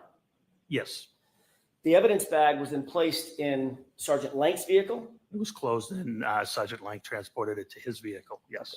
When you say closed, you mean the top of it was rolled up Correct. or folded over. Correct. It wasn't forensically sealed. Not at that time, no. There was no evidence tape that went on it. Not at that time, no. Matter of fact, the cups were still open and could slosh around. Assume they melted. Yes, There's liquid blood and liquid water, like that's correct. snow. That's correct.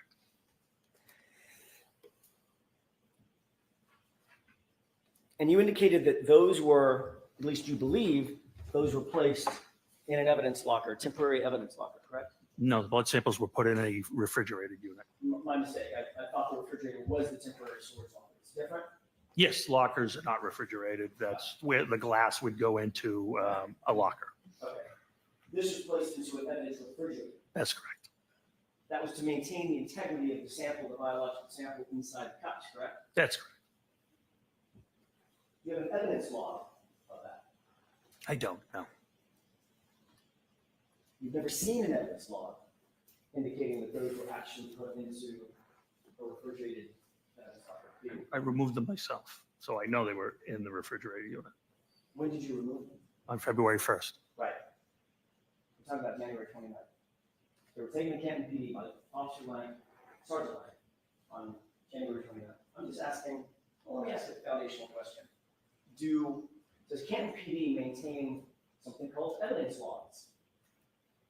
I don't know the answer to that. I'm not the evidence officer. No. There is, it's all computerized. Right. So like I explained earlier, when they do get logged in, the officer puts the description of the property, hits the space bar, and the computer generates an evidence number. Right. And that evidence number is associated with just that piece of evidence. Just that piece of evidence, correct? And every time it's checked out or put back in, there is a log created, correct? Yeah, they do it by computer, yes. It's a digital fingerprint. Correct. All right. I mean, you're a former narco specialist, right? Mhm. You did narcotics for years, right? I did. Drugs, about the most sensitive thing out there, right? I mean, you get a bottle of fentanyl, you're not just going to set it on Of course. the evidence subject's desk. You're going to make sure that damn thing gets logged exactly how it's supposed to, correct? Of course. Because it needs to have a trace of where it goes and who touches it and who has access to it, correct? That is correct. You've never seen an evidence log for these items that were taken from 34 Fairview and supposedly put into the, well, not supposedly because you took them out, and That's correct. ultimately went into a refrigerated evidence log. Yeah, I wouldn't have access to the evidence log. Our evidence room is a very strict process. There's only 2 people that can even have access to the permanent, once it goes into permanent evidence. And it's the admin sergeant that changes the custody when it comes out for court, if an item has to come out for court, or it has to be transported to another agency, or if an officer needs it removed from evidence for further inspection, the admin sergeant will take care of that. That's the way it's. Miss Mr. Jackson, you're not going to finish today, right? No, I'm In not. 2 minutes. Two questions. I'm also. All right, 2 questions. Thank you. That's the way it's supposed to work, correct? Yes, But you've never, as you sit here, you've never seen an evidence log determining where that blood went and who was handling it between January 29th and February 1st. I have never seen an evidence log. That's all I had, at least at this time. All right, Lieutenant Wayne, I have you come back tomorrow morning. Thank you, Your The Honor. jury files that you can file right now. Thank you. So jurors, that's it for today. The same 3 cautions. Please do not discuss this case with anyone. Don't do any independent research or investigation into this case. If you happen to see, hear, read anything about it, please disregard it and let us know tomorrow, and be very careful with your social media use. All right, see you tomorrow. Thank you. All rise for the court, please. Jurors, close your notebooks, follow me. Oh boy. So Goodbye. I'll keep it up for just a minute, but I doubt I'm gonna keep it on the bottom there. I doubt she's coming back. She looks like she's done for the day with this, and I don't actually blame her, but crikey, yes, I know there were some issues. There was a storm. They decided to gather what they could, knowing the snow is coming down, that the evidence that they can see may not be there or in the same condition. They did what they could. Yes, as he said, which I really You like. don't need me for anything, right? No, you're Nope. on. There's one very, very short issue. Please be seated. Oh, wait a minute. Here we go. Yes. Oh, a muted sidebar before they cut us all off. That's what, number 11? Is that 11 or 12? At least he's not getting quite as much harassment as the on-scene witnesses got. Exactly, because he is pushing back strong. I will say that they moved Paul O'Keefe again. Apparently, Karen Reed is complaining a lot that she feels intimidated by him staring at her and looking at her. She feels threatened. Yes, Karen doesn't have anything else to do right now because the case is not really going the way she thought. So, she's feeling threatened and intimidated by people looking at her. Yes, I'm being snide and snarky because, yeah. because have we seen the way she looks at people? Have we seen the things that she has said about the witnesses? We've seen the text messages between her and Turtle Boy. We see the things that she said about people. People who actually went out of their way to help her that morning when she was so distressed.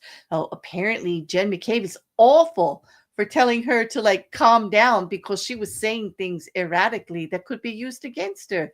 And she was worried about her. Yeah. Said things about Carrie Roberts too, because, she got up at 5 o'clock in the morning and left her house in the middle of a snowstorm to help her look for their friend, John O'Keefe. Everyone's so awful. Everyone's so awful. I know the faces that she makes. I know the faces that she makes at people, Liam. She has a lot of nerve. this trial has more sidebars than a Vegas casino. I'm telling you, it definitely does. I really do.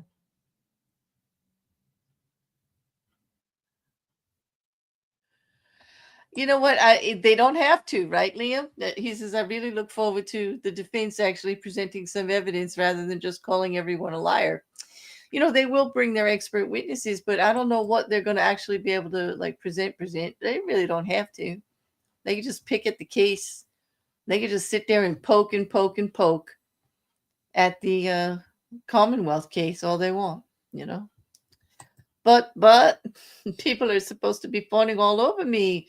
Sounds a bit tangerine. Yes, just a bit tangerine when you say Jim. But yeah, I'm like so over whiny princess. I really am. I really am. She's feeling the pressure right now. I can imagine. Wouldn't want to be in her shoes at all. But like Paul O'Keefe is large. He does have a menacing kind of thing. His brother is dead. He does not like hearing read, nor should he. It's not required. Okay, they are done. They cut the feed. So I guess they're on sidebar, but they're not going to be coming back. So we'll have to let you know what's going on if we see it, later from some of the reporters on some of the channels, and or if they actually decide to put something out on one of the socials. But for now, I think that's it for me. I've got a nap in my future. This Alan Jackson just takes the life out of me. I don't know what to tell you. Very long. I do not feel that we're going to be. I do feel we'll be seeing Lieutenant Gallagher in the morning again for a couple of more hours. Go around with Alan Jackson. He thinks he has something here. I mean, this is not the best investigation when you're using solo cups and bags, but they were trying to be innovative and save some things, I will, Liam. I will. I'm just getting ready to go. Just hold on. Let me just. Is it?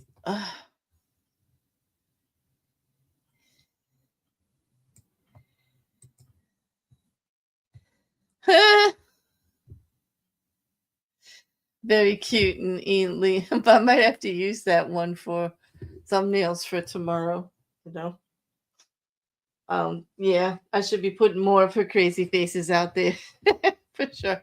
But anyway, I will see you all in the morning. Should you just choose to join me here and keep me company again for continued cross-examination of Lieutenant Paul Gallagher, retired Lieutenant Paul Gallagher, who I must admit he's holding his own. I mean, he's pushing back gently without being aggressive.